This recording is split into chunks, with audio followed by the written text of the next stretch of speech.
तो आदाब, नमस्कार, गुड इवनिंग, सत श्री अकाल। एक बार फिर आप तमाम लोगों का स्वागत है क्राइम तक की कहानी के इस एपिसोड में। उम्मीद है पूरी फैमिली अच्छी होगी। कहानी शुरू करूं उससे पहले एक बार फिर आप तमाम लोगों से गुजारिश, क्राइम तक की वेबसाइट क्राइम तक.in को जरूर क्लिक करें और क्राइम की तमाम खबरें पढ़ें।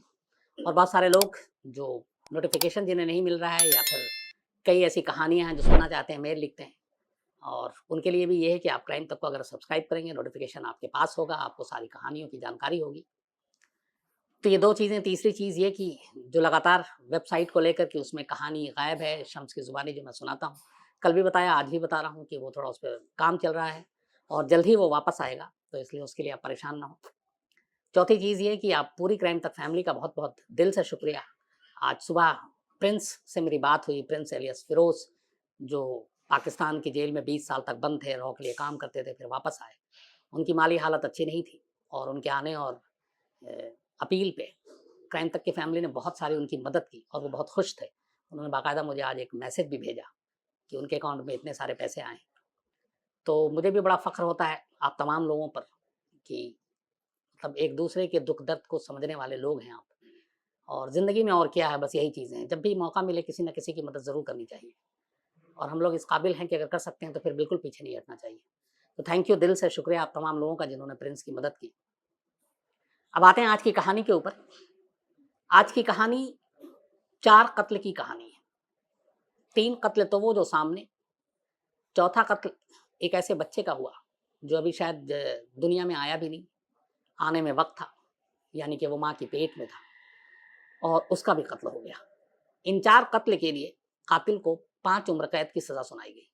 इनमें से शर्त ये थी कि 3 उम्र कैद एक साथ होगी और मतलब 3 उम्र कैद अगर वो जिंदा रहा, नसीब वाला, इतनी लंबी उम्र उसको ऊपर वाले ने दी है, और अगर उसने 3 उम्र कैद काट ली तो फिर कहीं जाकर बाकी के 2 उम्र कैद के बीच में उसे थोड़ी बहुत आज़ादी मिल सकती है, लेकिन इन 3 उम्र कैद के बीच में उसे पैरोल तक नहीं मिलेगा।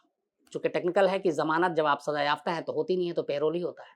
तो उसमें अदालत ने अपना फैसला सुनाते हुए कहा था कि 3 उम्र कैद जब तक पूरी नहीं होगी, तब तक किसी भी कीमत पर इस शख्स को पैरोल भी नहीं दिया जाएगा, यानी वो जेल की सलाखों से बाहर आ ही नहीं सकता। तो 4 कत्ल और 5 उम्र कैद। पूरी कहानी कुछ यूँ है। अमेरिका के एक शहर कोलोराडो में एक हँसता-खेलता परिवार रहता था। ये परिवार था एक, इसमें 4 लोग थे। क्रिस वेट्स क्रिस वेट्स की उम्र 33 साल, उनकी पत्नी शैनन 34 साल की और उनकी 2 बेटियां थीं। एक बेला 4 साल की और कैलिस्टी ये 3 साल की। 4 परिवार। इसमें जो क्रिस वेट्स हैं, ये अमेरिका में एक एनाडार्को पेट्रोलियम कंपनी है, तो वहाँ पे ये जॉब करते।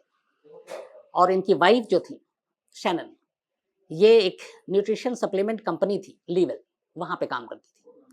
दोनों की अगर मासिक आमदनी को जोड़ें तो करीब $90,000, $90,000। एक इनका बहुत ही खूबसूरत अच्छा सा घर कोलोराडो में, जिसकी कीमत काफ़ी है इस वक्त भी। तो ये एक परिवार हंसता खेलता सब कुछ ठीक रह रहा था। इनकी ज़िंदगी की कहानी क्रिस की और शैनन की शुरू होती है 2010 में। शादी से पहले 2010 में एक दिन शैनन फेसबुक पे कुछ सर्च कर रही थी और तभी उन्हें क्रिस वेट्स का प्रोफाइल नज़र आया। क्रिस वेट्स को उन्होंने फ्रेंडशिप की रिक्वेस्ट भेजी। क्रिस ने एक्सेप्ट कर ली। फेसबुक के ज़रिए दोनों की दोस्ती हुई।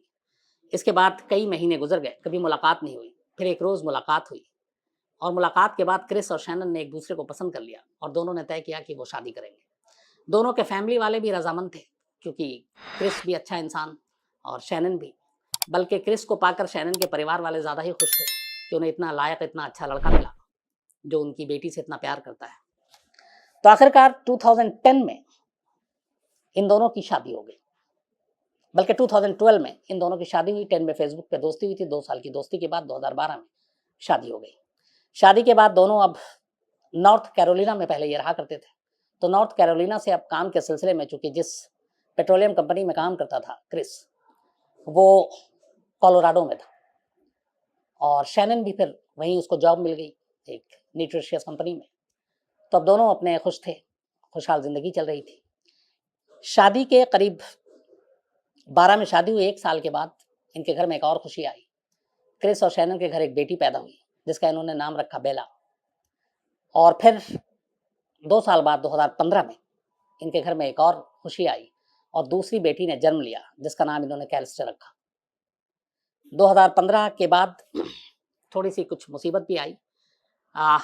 कुछ लोन वोन ले रखा था तो कर्ज भी चढ़ गया। इसकी वजह से इन लोगों ने एक तरह से बैंकरप्सी की बात आ गई। और हालांकि 90,000 दोनों की कमाई थी, लेकिन लोन बहुत सारे थे। फिर बच्ची हुई, उसके बाद अब उस बच्ची को भी 4 साल की थी, स्कूल लोन और सारी चीज़ें। लेकिन फिर भी दोनों की नौकरी चल रही थी और ये लगा था कि इस मुश्किल से भी निकल लेंगे। सब कुछ ठीक था। एक आलीशान घर था, 8 बेडरूम का, और उसमें ये लोग रहते थे। और उसकी कीमत करीब 6 मिलियन इस वक्त है। उस वक्त 3 मिलियन के आसपास थी। हालांकि कर्ज से निकलने के लिए उन्होंने उस वक्त अपने घर को बेचने की भी कोशिश की, लेकिन कोई खरीदार मिला नहीं था। ये सब कुछ चलता रहा और तभी 2018 आया। अब शादी को लगभग 6 साल हो चुके थे। एक बेटी 4 साल की हो चुकी थी, एक 3 साल की हो चुकी थी। 2018 में अचानक एक दिन शैनन बताती है क्रिस को कि वो प्रेग्नेंट है और करीब 15 महीने का गर्भ है पेट में। पति पत्नी दोनों खुश होते हैं। अच्छा, इसके बाद उन लोगों को टेस्ट के जरिए पता चलता है कि इस बार जो पेट में बच्चा है वो मेल चाइल्ड है, लड़का है। तो 2 बेटियां थी, अब एक बेटे की बारी थी और बहुत ही खुश थे। बल्कि यहाँ तक कि इन्होंने अपने बेटे का नाम भी उसी वक्त रख लिया था निकी, कि अगर बेटा पैदा होगा तो इसका हम नाम निकी रखेंगे। और 15 हफ्ते का गर्भ था। सब कुछ ठीक चल रहा था। इसी दौरान में 2018 की बात है, 13 अगस्त की तारीख आती है।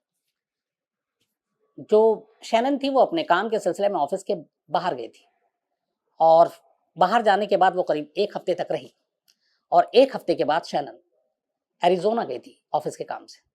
1 हफ्ते के बाद 13 अगस्त 2018 की रात 1:48 पर वो अपने घर लौटती है। 1:48 एग्जैक्ट टाइम इसलिए बता रहा हूँ क्योंकि घर के सीसीटीवी में शैनन की आखिरी तस्वीर थी जिंदा, जिसमें वो एंट्री कर रही है।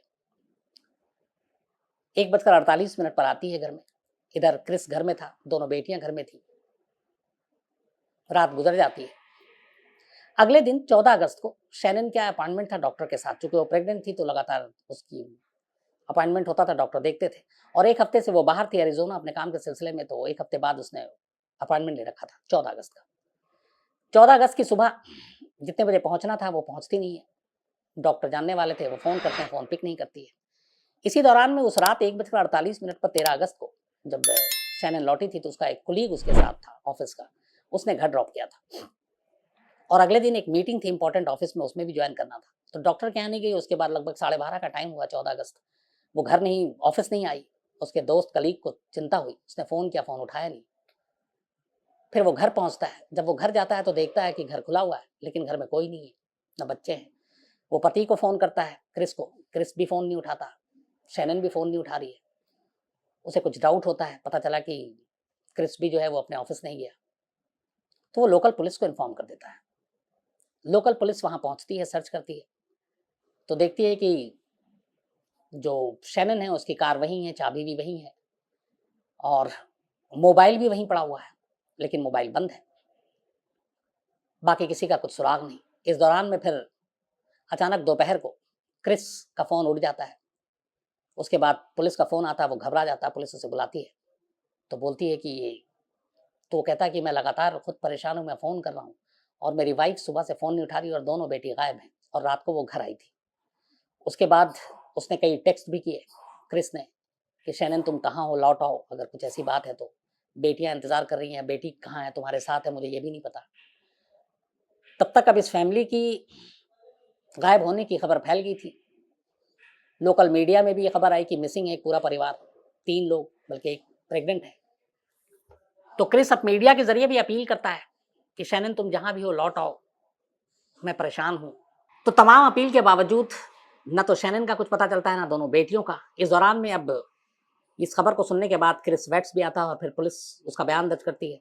क्रिस अपने बयान में कहता है कि वो सुबह जल्दी घर से निकल गया था और रात उसकी वाइफ लौटी थी और उन दोनों के बीच में इमोशनल एक तरह से एक बहस भी हुई थी, झगड़ा भी हुआ था, लेकिन ऐसी कोई बात नहीं थी। तो उसने बताया कि जो मेन मेरा ऑफिस है मैं वहाँ नहीं गया, बल्कि हमारा जो डिपो है, चूँकि ये एक पेट्रोलियम कंपनी में काम करता था तो टैंकर तमाम जहाँ पे रहते थे, बोला उसमें मैंने एक दिन पहले ही अपने कुलीग को बता रखा था कि कल मैं ऑफिस नहीं आऊँगा बल्कि डिपो आऊँगा। तो मैं सुबह अर्ली मॉर्निंग वहीं चला गया था और उसके बाद इस फ़ोन से पता चला शैनन के कोलीग से कि मेरी वाइफ़ और बेटी नहीं है, और वो डॉक्टर के पास भी नहीं गई और ऑफ़िस भी नहीं गई। तो उसने अपने सारे बयान दिए। इस दौरान में शैनन के माँ-बाप को भी ये खबर मिली, वो भी परेशान हो गए। वो लोग भी अब कोलोराडो की तरफ निकल पड़े। अब तमाम लोग मिलकर ढूँढ रहे हैं। एक परिवार का पूरा गुम हो जाने का मामला था। मामला बड़ा था।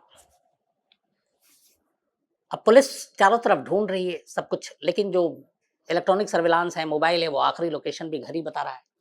घर में सारी तरफ तलाशी ले ली गई, घर में कोई पता नहीं, ना बेटी का, ना बीवी का। अब पुलिस क्या करे? इस दौरान में फिर ये लगा कि ये मामला थोड़ा-सा सीरियस है, तो इसमें एफबीआई को भी इन्वॉल्व कर लिया गया कि आप इसकी जाँच करें। अब 13 तारीख को ये सब कुछ हुआ, 14 तारीख की बात है, 14 तारीख को मीडिया में भी अपील की क्रिस ने, टेक्स्ट भी किया कहीं अपनी बीवी को, लेकिन उधर से कोई रिप्लाई नहीं आया। और किसी का कुछ सुराग और पता नहीं चल रहा है। जब कुछ नहीं हुआ तो कहीं न कहीं लगा पुलिस को कि मामला कुछ गड़बड़ है, कि आखिर एक हफ्ते के बाद शैनन आती है और रात को 1:48 को उसकी आखिरी एंट्री सीसीटीवी में कैद है, घर के अंदर है। लेकिन घर के बाहर कहीं उसकी कोई भी जाते निकलते हुए तस्वीर है नहीं। तो वो कहाँ गई, उसकी बेटियाँ कहाँ गईं? तो अब लोकल पुलिस की एफबीआई मदद करती है। एफबीआई को लगता है कि और कोई सुराग, कोई सबूत तो है नहीं। नेबर से भी बात करते हैं, पड़ोसी भी कोई जानकारी नहीं दे पाते। क्योंकि जब वो शैनन घर को लौटी थी, तब मैंने जैसा आपको बताया 1:48 काफ़ी देर हो चुकी थी। तो सब सो चुके थे।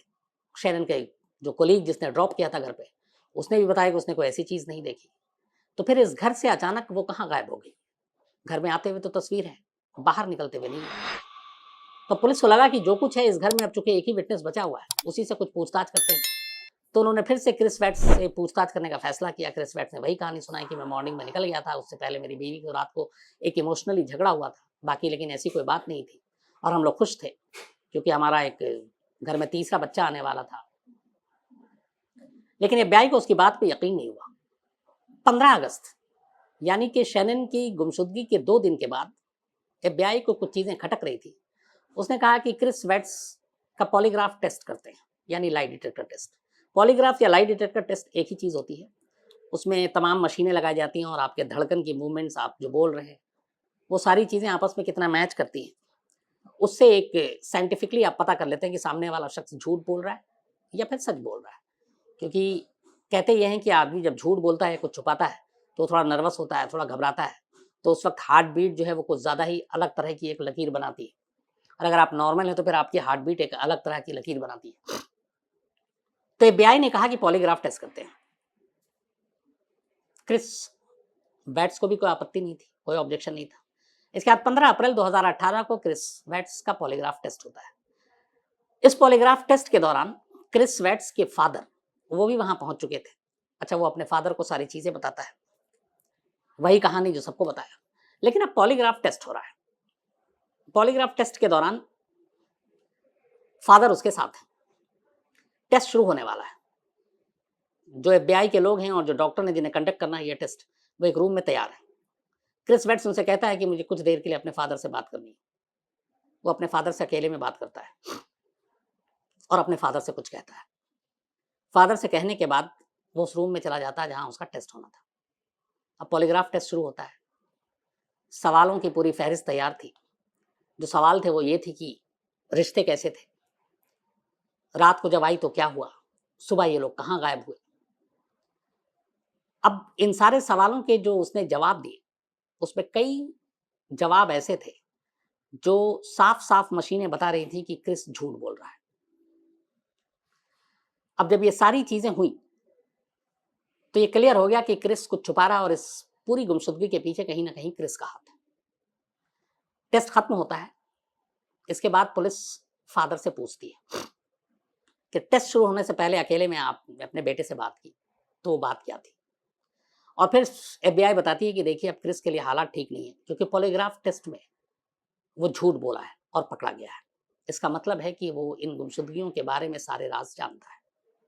तब फादर ने बताया कि क्रिस ने पॉलीग्राफ टेस्ट शुरू होने से पहले ये बताया कि रात जब वो आई तो मेरा उससे झगड़ा हुआ और मैंने उससे कहा कि झगड़ा इस बात पे हुआ कि मेरा एक किसी और लड़की के साथ अफेयर है और हम दोनों शादी करना चाहते हैं और तुम्हारे साथ अब ये शादी बहुत आगे तक नहीं जाएगी, तो मैं डिवोर्स चाहता हूँ।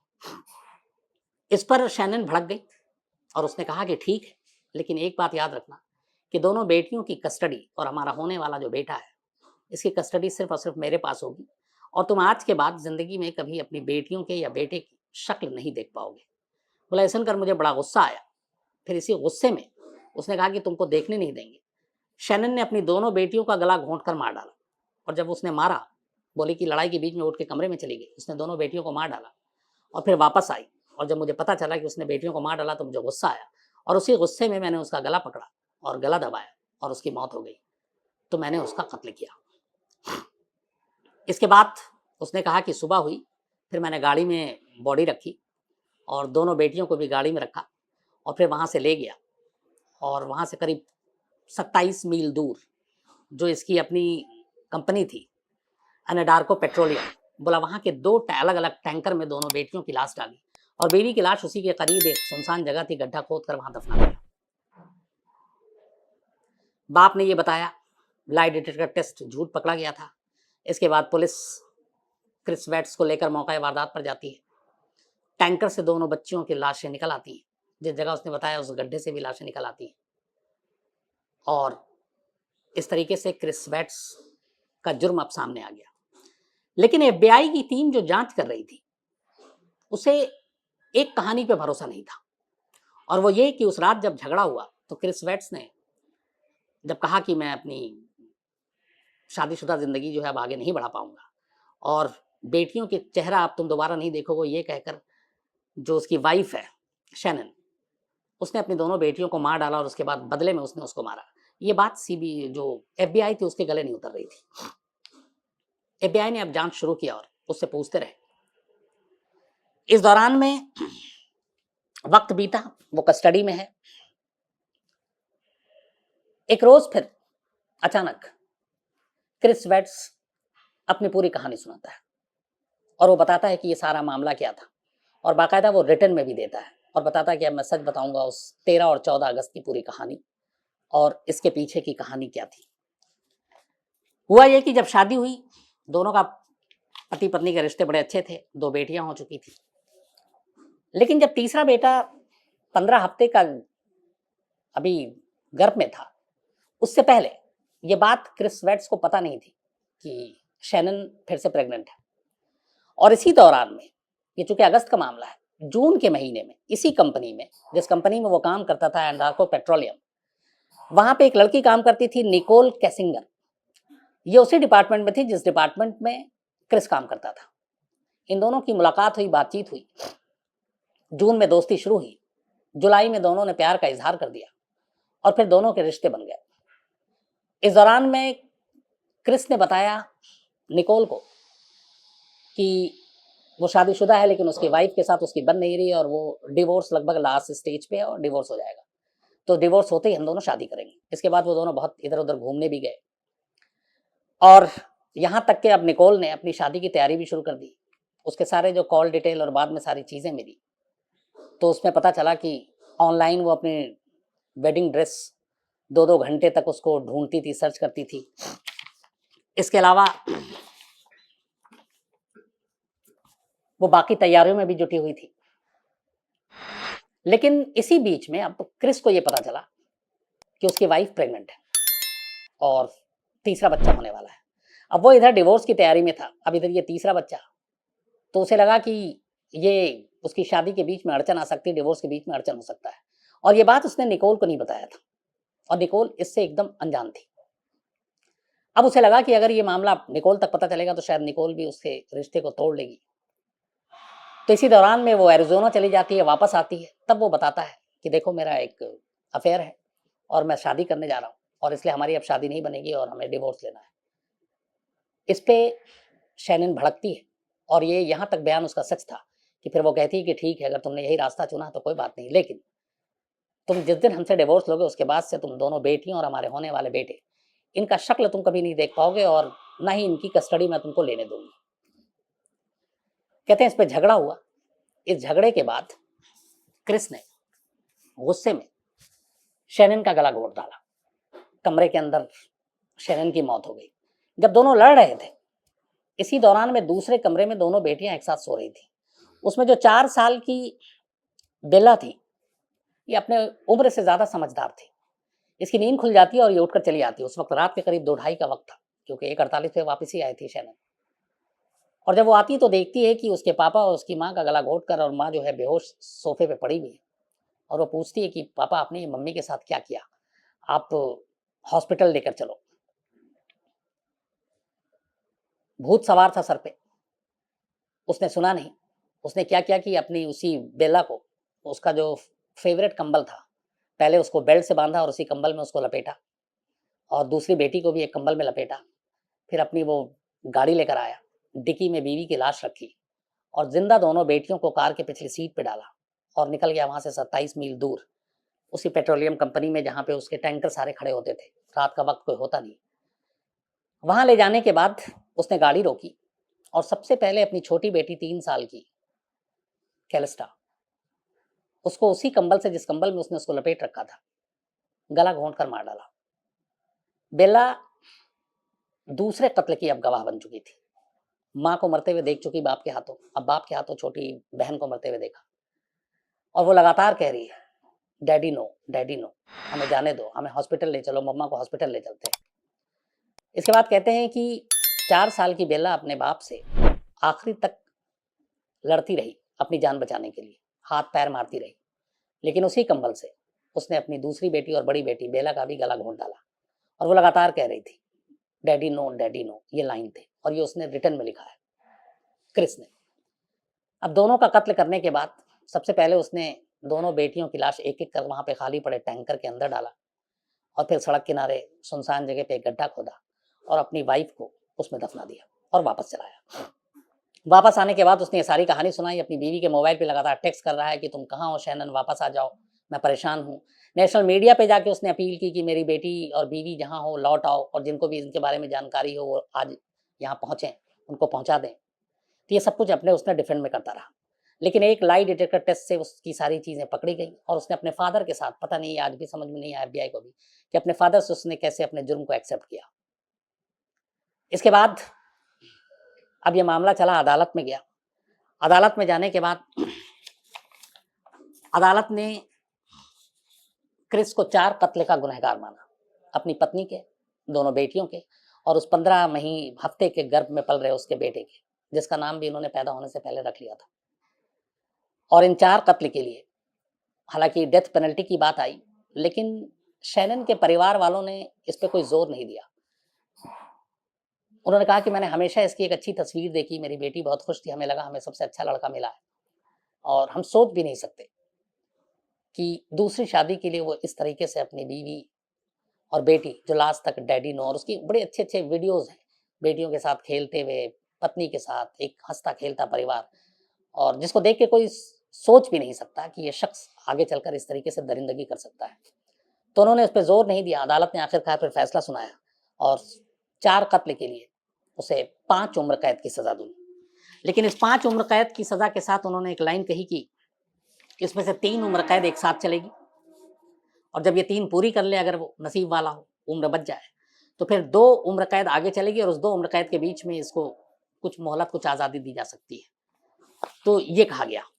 लेकिन अब 3 उम्र कैद मतलब पूरी उम्र, तो वो कहाँ से बचेगा?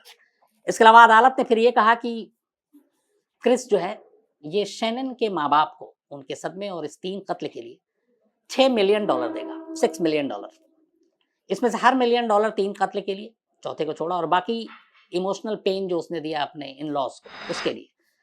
अब इसके पास पैसे तो हैं नहीं, जो उसकी प्रॉपर्टी मैंने आपको शुरू में बताई, उसकी कीमत करीब अब 6 मिलियन है। तो अब या तो ये है कि उसको बेच के वो सारे पैसे दे, या फिर वो प्रॉपर्टी जो है उसके इन-लॉज़ के नाम हो जाए।